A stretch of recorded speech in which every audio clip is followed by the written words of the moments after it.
नमस्ते दोस्तों, ज्यादा सीधे मत बनो, सीधे पेड़ जल्दी काट लिए जाते हैं। आज की वीडियो के माध्यम से आपको कुछ ऐसे तरीके पता चलेंगे जिनसे आप धोखा खाने से खुद को बचा सकते हैं। भावनात्मक रूप से कमजोर आदमी का लोग हमेशा फायदा उठाते रहते हैं। हम सब ने देखा होगा अपने आसपास जो भी इंसान नर्म दिल का होता है, यानी कि भावनात्मक रूप से करुणावान होता है, वह अपनी करुणा बस दूसरों की सहायता तो कर देता है, लेकिन बदले में उसे हमेशा धोखा ही मिलता है।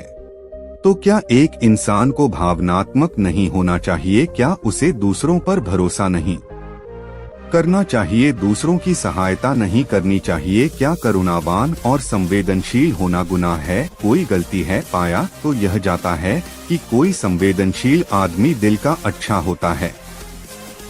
सीधे पेड़ जल्दी काट लिए जाते हैं। दूसरों की सहायता करता है, दूसरों का ख्याल रखता है, दूसरों से प्रेम करता है। प्रेम भी तो एक संवेदना ही है, वह भी तो एक भावना का रूप है। तो क्या प्रेम करना भी गलत हो जाता है? और यह तो आप सबको पता होगा कि प्रेम तो आध्यात्मिक साधना का एक बहुत महत्वपूर्ण कदम है। तो किस प्रकार एक इंसान समाज में संवेदनशील, करुणावान और दयालु यानी कि एक अच्छा आदमी बनकर रह सकता है, ताकि लोग उसका फायदा भी ना उठा पाए और वह अपने मन की अच्छाई, अपने मन की कोमलता, करुणा सब कुछ बरकरार भी रख सके। एक बार एक युवा लड़का जंगल के पेड़ों पर मुक्के मार रहा था। वह बड़े जोर जोर से मुक्के मार रहा था। वह अपने मन का गुस्सा निकालने की कोशिश कर रहा था। शायद उसको किसी ने धोखा दिया था या फिर उसके साथ बहुत बुरा हुआ था, जिससे वह बहुत ज्यादा परेशान था। उसे कहीं भी शांति नहीं मिल रही थी। वह लगातार उस पेड़ पर मुक्का मार रहा था, जिससे उसकी उंगलियां लहूलुहान हो चुकी थी। उसी जंगल में एक शीतल पानी का झरना था। वहाँ पर एक भिक्षु रोज संध्या समय स्नान करने आया करते थे। यह उनका नित्य का नियम था। आज जब वह भिक्षु इस रास्ते से स्नान करने के लिए उस जंगल में आया, तो उसने उस लड़के की हालत देखी। वह जोर जोर से चीख रहा था, रो रहा था और लगातार मुक्के मारे जा रहा था। उस लड़के के आसपास कोई मौजूद नहीं था। इससे उस भिक्षु को उस युवक की चिंता होने लगी। उसने सोचा कि कहीं मैं इसे ऐसे ही छोड़ दूं और कहीं ये आत्महत्या कर ले। तो ऐसे विचार आने के बाद भी वह कुछ नहीं बोला और लगातार उस युवक की तरफ देखे जा रहा था। भिक्षु एकदम चुपचाप खड़ा हुआ था। उसने युवक से कुछ नहीं बोला, कुछ नहीं कहा, बस वह उसको लगातार देखता रहा। कुछ देर तक तो उस युवक ने उस भिक्षु को नजरअंदाज किया, लेकिन कुछ देर बाद उसे अजीब सा लगने लगा। उसने सोचा, ना तो यह मुझे रोक रहा है और ना ही कुछ कह रहा है, यह तो बस मुझे देखे जा रहा है। इसका क्या मतलब है? बड़ा अजीब आदमी है। ऐसे ही विचार उस लड़के के मन में उठने लगे थे। जब कुछ देर बाद भी वह भिक्षु कुछ नहीं बोला, तो लड़के ने अचानक से उससे पूछा कि महाशय, आप अपने रास्ते क्यों नहीं चले जाते?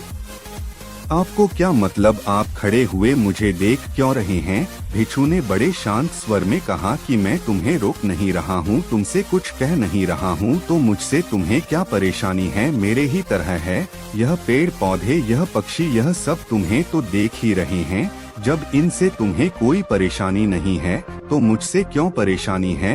यह सुनकर और लड़का जोर से चीखकर बोला, मुझे सबसे परेशानी है, मैं सबसे नफरत करता हूँ। यहाँ पर सब धोखेबाज, गद्दार होते हैं, कोई किसी का नहीं होता इस दुनिया में। और इस तरह बोलते बोलते वह फूट फूट कर रोने लगा और रोए जा रहा था और भिक्षु उसे देखे जा रहा था। वो उसे चुप करने की कोशिश भी नहीं कर रहा था। यह बात तो उस लड़के को और ज्यादा अजीब लगी। अब रोना छोड़कर उस लड़के ने सीधे खड़े होकर उस भिक्षु से कहा, बड़े अजीब आदमी है आप, आपके सामने कोई इंसान रहा है, दुखी है, परेशान है और आप उसे चुप भी नहीं कर सकते। आपके मन में बिल्कुल भी संवेदना नहीं है। बड़े अजीब और कठोर हृदय वाले साधु हैं आपको अपने साधु होने पर खेद होना चाहिए। और ऐसे ही ना जाने क्या क्या जली कटी बातें वो युवक उस भिक्षु को सुनाने लगा। कुछ देर बाद जब युवक की सारी भड़ास निकल चुकी थी, तब भिक्षु ने बड़े ही शांत स्वर में कहा कि आज मैं तुम्हें कंधा दे सकता हूँ, तुम्हारे आंसू पोंछ सकता हूँ, लेकिन इससे तुम्हारी समस्या का समाधान नहीं होगा। कुछ देर के लिए तुम्हारा मन बहल जाएगा, बस उसके बाद वही जिंदगी, वही लोग जो तुम्हें आज कंधा देने के लिए भी तुम्हारे पास नहीं है, फिर से तुम उसी जिंदगी में लौट जाओगे। कोई तुम्हें धोखा देगा, कोई तुम्हारा फायदा उठाएगा और तुम अपने मन को ऐसे ही तकलीफ पहुंचाते रहोगे। तो आंसू पोंछने की बजाय तुम्हें मुझसे कुछ ज्ञान की बातें लेना चाहिए, जिससे तुम्हें जीवन में कोई भी धोखा ना दे सके, तुम्हारी अच्छाई का कोई भी फायदा ना उठा सके। याद रखना, आंसू पोंछने वाले तो तुम्हें बहुत मिल जाएंगे, लेकिन ज्ञान और सही समझ देने वाला कभी कभी कोई इंसान मिलता है। भिक्षु ने उसे बताया कि मैं पास ही के झरने में स्नान करने के लिए जा रहा हूँ, बड़ा ही शीतल पानी है वहाँ का, अगर तुम चाहो तो तुम भी मेरे साथ चल सकते हो। यहाँ पर अकेले परेशान होने से अच्छा है कि तुम झरने की शीतल पानी में स्नान करो, जिससे तुम्हारा दिमाग, मन, मस्तिष्क और तुम्हारा शरीर सब कुछ पवित्र हो जाएगा। यह सुनकर वो लड़का उस भिक्षु के पीछे पीछे हो लिया। जंगल के बीचों बीच रास्ता झरने की तरफ जाता था। जंगल में सन्नाटा छाया हुआ था। उनके पैरों तले सूखे पत्तों की चरमराने की आवाज पूरे जंगल में गूंज रही थी। आज पूर्णिमा की रात थी और आसमान में चांद अपनी उजली रोशनी उस जंगल में फेंक रहा था। उस रोशनी में दोनों उस झरने की तरफ बढ़ते चले जा रहे थे। रास्ते में चलते चलते उस युवक ने उस भिक्षु से कहा कि महात्मन, आपकी जिंदगी मस्त है, आपको किसी चीज की कोई परेशानी नहीं है। आपको पता है कि दुनिया में कैसे कैसे लोग बसते हैं, कितने धोखेबाज, कितने मक्कार, और सबसे बड़ी बात, अपने लोग ही धोखा देते हैं जिनसे हम प्रेम करते हैं, जिनको हम अपना मानते हैं। जब उन्हीं से धोखा मिलता है तो कैसा महसूस होता है। कभी कभी तो ऐसे लगता है कि भोले और दयालु लोगों के लिए यह दुनिया नहीं बनी है, ये धोखेबाजों के लिए है, मक्कारों के लिए है। वही यहाँ पर फलते फूलते हैं, वही आनंद से जीते हैं, और हमारे जैसे लोग जो दूसरों की सहायता करते हैं, दूसरों को अपना मानते हैं, वह हमेशा जीवन भर दुख में रहते हैं। यही जीवन की सत्यता है और यही संसार है जिसमें हमें रोज घुट घुट कर मरना पड़ता है। आपने सही किया, ऐसे जिंदगी को त्याग दिया, पीछे छोड़ दिया। अब बस अपने में मस्त, किसी से कोई परेशानी नहीं है, किसी की कोई चिंता नहीं है। मैं भी सोचता हूँ कि मैं भी संन्यास ले लूँ, छोड़ दो इस दुनिया को। यह सुनकर उस भिक्षु ने कहा कि तुम्हें क्या लगता है, सन्यासी जीवन बहुत आसान होता है। भिक्षु ने बड़े शांत स्वर में कहा कि तुम्हें तो 2 वक्त की रोटी तो शांति से मिल जाती है, हमें तो कभी कभी वह भी नसीब नहीं होती। अगर भिक्षु मिल जाती है तो हम खा लेते हैं, वरना हमें तो भूखा ही सोना पड़ता है। यही सन्यासी जीवन है, हमें हमेशा नीचे सोना पड़ता है, सिर्फ एक लंगोट में रहना पड़ता है, चाहे कैसा भी मौसम क्यों ना हो। तो यह सब तुम्हें आसान लगता है तो तुम भी सन्यासी बन जाओ। युवक ने कहा कि आप कहते तो ठीक ही हैं, संघर्ष तो दोनों तरफ है, सांसारिक जीवन में भी और सन्यासी जीवन में भी। वैसे सांसारिक जीवन भी अच्छा है, लेकिन तब तक जब तक घर परिवार में सुख शांति बनी रहे, धोखा ना मिले, हमारे लोग हमारा फायदा ना उठाएं, हमसे झूठ ना बोले, हमें धोखा ना दे, तब तो जीवन जीने का आनंद होता है, वरना तो जीवन नर्क हो जाता है। भिक्षु ने कहा, देखो, संन्यास अपने मन से लिया जाता है। जब हमारा मन कहता है कि हमें संन्यास के मार्ग पर सफलता हासिल करनी है, आगे बढ़ना है, तो ही सन्यासी जीवन सफल हो पाता है। लेकिन तुम अपने घर से परेशान होकर, दूसरे लोगों से परेशान होकर सन्यासी बनना चाहते हो तो तुम्हारा सन्यासी जीवन भी कभी सफल नहीं होगा। इससे अच्छा तो तुम सांसारिक जीवन में अगर कुछ तरीके, कुछ नियम अपनाओ तो दूसरे लोग तुम्हें धोखा नहीं दे पाएंगे। सबसे पहले तो यह समझो कि धोखा उन्हें ही मिलता है जो भावनात्मक रूप से कमजोर होते हैं।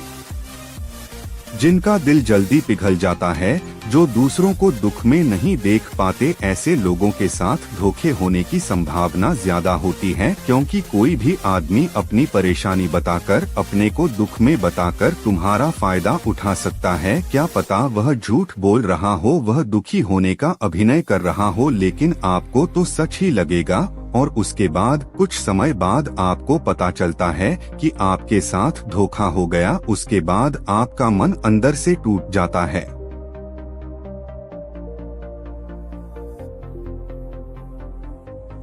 अपनी पूरी संतुष्टि करना। अगर तुम किसी के साथ लंबे समय तक भरोसा करना चाहते हो, किसी के साथ कोई संबंध बनाना चाहते हो, कोई दोस्ती करना चाहते हो या किसी की मदद करना चाहते हो, तो इन सभी परिस्थितियों तुम्हें ये जरूर पता होना चाहिए कि दूसरे लोग उस इंसान के बारे में क्या सोच रखते हैं। इसके बाद तुम जीवन में कभी भी धोखा नहीं खाओगे और तुम्हें कभी भी धोखे की वजह से पछताना नहीं पड़ेगा। इसी तरह की बातें करते हुए भिक्षु और वो लड़का दोनों जंगल से बाहर आ गए, अपने अपने घर को चले गए।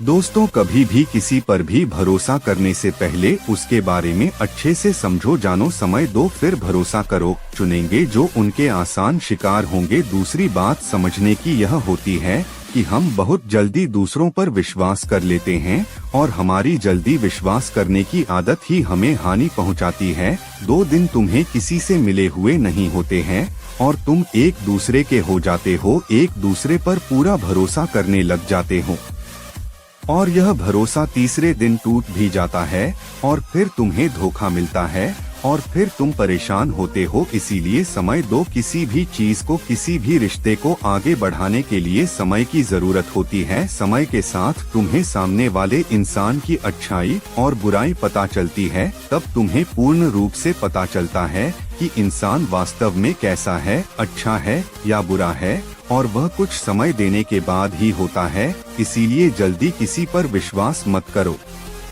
अगली पहचान या अगला तरीका समझने के लिए तुम्हें ऐसे लोगों को समझना होगा जो दूसरों की चापलूसी करते रहते हैं। कुछ लोगों की आदत होती है चापलूसी करने की। आपके सामने आपकी बड़ाई करेंगे, आपके बारे में अच्छा अच्छा बोलेंगे और आपको लगेगा कि यह इंसान कितने अच्छे हैं, मेरे से कितना प्यार करते हैं, लेकिन वास्तव में उनकी वह चापलूसी एक जाल होती है ताकि वह आपका दिल जीत सके। और उनको चापलूसी करने का मौका तभी मिलता है जब आप दिखावा करते हैं। अगर आप उनकी चापलूसी से प्रभावित ही नहीं होंगे तो कुछ समय बाद वो चापलूसी करना बंद कर देंगे। इसीलिए किसी के सामने दिखावा मत करो, वरना आप तो आकर्षण के केंद्र बन जाते हो। लोगों को लगता है कि शायद इसके पास बहुत ज्यादा धन संपदा है, इसीलिए इतना दिखावा कर रहा है।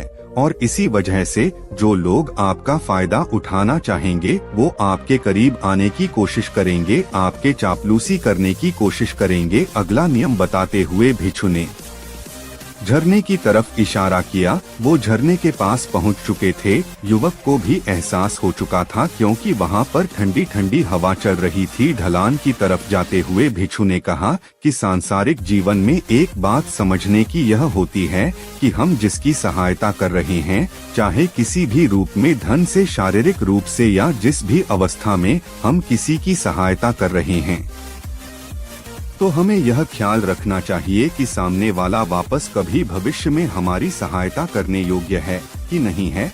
अगर किसी को पैसा उधार दे रहे हो तो यह समझो कि उसके पास आय का कोई साधन है कि नहीं है। कल भविष्य में वह तुम्हें वापस कर पाएगा कि नहीं कर पाएगा। अगर वह नहीं करेगा तो तुम्हें तकलीफ होगी, तुम्हें दुख होगा। ऐसे तो इंसान करुणावश भिखारियों को भी भीख देता है, लेकिन वह गलत नहीं है, क्योंकि जो भी पैसा अपने सामने वाले को दिया है उससे आपके ऊपर कोई ज्यादा प्रभाव नहीं पड़ेगा अगर वह आपको वापस भी नहीं लौटाएगा। तो अगर किसी ऐसे इंसान को पैसा देना है जो कभी वापस नहीं लौटा पाएगा, तो उतना ही देना जिससे तुम्हारे ऊपर ज्यादा दबाव न बने। अगर वो वापस भी न लौटाए तो तुम्हें ज्यादा दुख न पहुँचे। अब तक वो दोनों झरने पर पहुँच चुके थे। दोनों ने अपने कपड़े उतरे और उस झरने के शीतल पानी में कूद पड़े। पानी बाहर ठंडा था। उन दोनों की सारी थकन, सारी उदासी पल भर में ही दूर हो गई। स्नान कर लेने के बाद दोनों एक पेड़ के नीचे उस झरने के सामने बैठकर बातें करने लगे। भिक्षु ने उसे आगे समझाते हुए कहा कि शुरुआत में लोगों को नजरअंदाज करना सीखो। जब तुम किसी को शुरुआत में नजरअंदाज करते हो तो जो भी लोग किसी लालच की वजह से तुम्हारे पास प्रभावित हो रहे थे, उनके छटनी हो जाएगी। जब तुम उनको नजरअंदाज करोगे तब को 1-2 बार लोग तुम्हारे पास आने की कोशिश करेंगे। उसके बाद वो तुमसे दूरियां बना लेंगे और जो आदमी तुम्हारी इंसानियत, तुम्हारी अच्छाई देखकर तुम्हारे पास आएगा, वो नजरअंदाज करने के बावजूद भी तुम्हारे करीब ही बना रहेगा। और यही तो एक सच्चे इंसान की पहचान होती है। जो हमारे अपने होते हैं उनसे हम लड़ भी लेते हैं, झगड़ भी लेते हैं, उसके बावजूद भी वो हमारी बातों का बुरा नहीं मानते हैं। चाहे थोड़े समय के लिए वह हमसे नाराज रहे, लेकिन कुछ समय बाद फिर से हम एक हो जाते हैं। और यही तो घर परिवार का मतलब होता है, यही तो अपनों का मतलब होता है। इसीलिए शुरुआत में अनजान लोगों को नजरअंदाज करना सीखो, इग्नोर करना सीखो, ताकि धोखेबाज मक्कार लोग तुम्हारे करीब ही न आ पाएं। अपने इस वार्तालाप को खत्म करते हुए भिक्षु ने अपनी आखिरी बात बताते हुए कहा कि ये आखिरी सीख सबसे ज्यादा महत्वपूर्ण है। सब कुछ होने बाद भी तुम्हें धोखे मिल सकते हैं, लेकिन तुम अगर अपने आँख और कान और अपना दिमाग खोल कर रखते हो, अगर तुम होश में रहोगे, ध्यान करोगे, तो तुम्हें इंसान की आंखें देखते ही समझ में आ जाएगा कि उसे तुमसे क्या चाहिए। तुम उसकी इच्छा और उसका स्वभाव उसकी आंखों में ही पढ़ सकते हो। लोगों की आंखों में, उनकी वाणी में, उनके स्वभाव में उनका सब कुछ दिखाई देता है। बस हम ही अपनी आंखें मूंद कर रहते हैं। दूसरे लोगों से जानो, उसके रिश्तेदारों से जानो, उसके परिवार वालों से जानो कि वह इंसान कैसा है, दूसरों के साथ उसका व्यवहार कैसा है, उसकी पड़ताल करो। जब किसी पर विश्वास करो, ऐसे ही किसी पर विश्वास मत कर लेना। भगवान बुद्ध एक शांत स्वभाव के व्यक्ति देखते थे। लोग भले ही उनको कितना कठोर बोल देते थे, कितना ही अपमान करवा देते हैं, फिर भी महात्मा बुद्ध कभी गुस्सा नहीं करते थे। यह कहानी भी ऐसी ही है। एक व्यक्ति भगवान बुद्ध का अपमान कर देते हैं। बात यह है कि महात्मा बुद्ध एक गांव में धर्म सभा को संबोधित कर रहे थे। वहां पर बैठे सभी व्यक्ति शांति से भगवान बुद्ध के प्रवचन सुन रहे थे। उस सभा में एक आदमी उठता है और महात्मा बुद्ध से कहने लगता है, बुद्ध तुम एक डोंगी हो जो सिर्फ लोगों को बेवकूफ बनाते हो, तुम लोगों का धर्म भ्रष्ट कर रहे हो। वह व्यक्ति महात्मा बुद्ध को बहुत गालियां देता है और अनेक अपशब्द बोलता है। यह सब सुनकर भी भगवान बुद्ध चुप रहते हैं और अपने प्रवचन जारी रखते हैं। यह देखकर वह व्यक्ति और ज्यादा गुस्सा हो जाता है और वह भगवान बुद्ध के पास आता है और उनके मुंह पर मिट्टी फेंक कर मारता है और वो भगवान बुद्ध की सभा छोड़कर अपने घर चला जाता है। जब वह व्यक्ति अपने घर पहुंच जाता है तो उसको बहुत बुरा लगता है। सोचता है कि मुझे महात्मा बुद्ध ऐसा नहीं करना चाहिए था और अपने किए किराए पर उसको बड़ा अफसोस होता है। उसके मन में आता है कि मुझे महात्मा बुद्ध से इसके लिए माफी मांगना चाहिए और वो व्यक्ति महात्मा बुद्ध से क्षमा मांगने के लिए उसी जगह पर जाता है। उसको पता चलता है कि महात्मा बुद्ध तो उस नगर से दूसरे नगर निकल गए हैं। तब वह व्यक्ति पूरे एक दिन का सफर करके दूसरे नगर में पहुंचता है और महात्मा बुद्ध के चरणों में गिरकर क्षमा मांगने लगता है। तब महात्मा बुद्ध उस व्यक्ति से पूछता है, कौन हो तुम और क्षमा क्यों मांग रहे हो? इस पर व्यक्ति बोलता है, महात्मा आप मुझे भूल गए हो, मैं वही हूँ जिसने आपका कल अपमान किया था, भला बुरा कहा था। महात्मा बुद्ध कहते हैं, मैं कल की बातों को वही छोड़ आया और बिता हुआ कल को भूल गया हूँ। तुम अभी भी कल की बातों को याद के परेशान हो रहे हो। तुम्हें अपनी गलती का एहसास हो रहा है, तुम्हें पछतावा हो रहा है, तुम अब निष्पाप हो गए हो। दोस्तों, इस कहानी के माध्यम से भगवान बुद्ध यह संदेश दे रहे कि बिता हुआ कल को याद करके अपना आज का समय बर्बाद न करे, क्योंकि जो हो गया वो वापस लौटकर नहीं आएगा। और बुरी बातें याद रखने से हमारा आज का समय बर्बाद हो जाता है। इस आदत की वजह से हमारा फ्यूचर बर्बाद हो सकता है। इसलिए भगवान बुद्ध कहते हैं व्यक्ति को बीते हुए कल को याद करके आगे बढ़ना चाहिए। एक बार भगवान बुद्ध किसी धर्म सभा को संबोधित करने के एक समृद्ध नगर में जाते हैं। जैसे ही नगर के लोगों को पता चलता है कि महात्मा बुद्ध हमारे नगर में धर्म सभा को संबोधित करने आ रहे हैं, तो वहाँ के बड़े बड़े राजा महाराजा, साहूकार, जमींदार और सभी समृद्ध लोग महात्मा बुद्ध के लिए सभी अपने अपने अनुसार बड़े बड़े उपहार लाते हैं और एक एक करके सभी लोग भगवान बुद्ध को महंगे से महंगे उपहार भेंट करते हैं। और महात्मा बुद्ध अपना बाएं हाथ से इशारा करते हैं और उन सभी महंगे उपहारों को एक तरफ रखने की बोल देते हैं। सभी समृद्ध लोग महात्मा बुद्ध को बड़े बड़े उपहार देकर अपने आप को ऊंचा दिखने की कोशिश कर रहे थे। उसी नगर में एक वृद्ध व्यक्ति रहता था जिसके पास खाने को भी कोई चीज नहीं थी। वह दिन भर भीख मांगकर या जहाँ से कुछ भी मिलता था उससे अपना पेट भर लेता था और इसी प्रकार अपना गुजारा करता था। उस व्यक्ति को भी पता चलता है कि भगवान बुद्ध उसकी नगरी में आए हुए हैं। वह भी महात्मा बुद्ध को कुछ देना चाहता था, लेकिन उसके पास देने को कुछ नहीं था।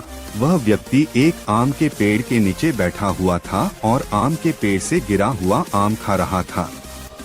उसके मन में विचार आया कि महात्मा बुद्ध को क्यों नहीं यह आधा आम भेंट दिया जाए। और वो व्यक्ति भगवान बुद्ध के पास जाता, भगवान बुद्ध के सम्मुख खड़ा होकर उनसे भेंट स्वीकार करने की बोलता है। महात्मा बुद्ध अपने आसन से उठकर अपने दोनों हाथों से उस व्यक्ति का आधा आम भेंट के रूप में स्वीकार करते हैं।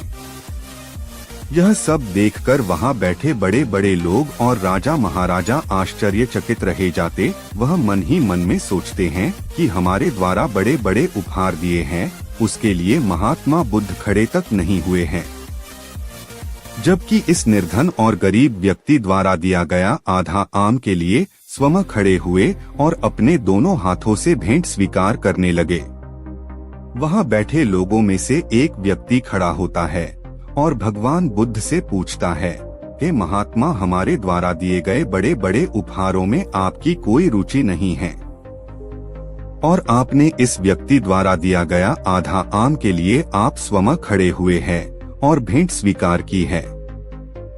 तब महात्मा बुद्ध कहते हैं, आप इतने समृद्ध हैं, फिर भी आप अपनी धन दौलत का कुछ हिस्सा ही दिया है, जबकि यह व्यक्ति गरीब है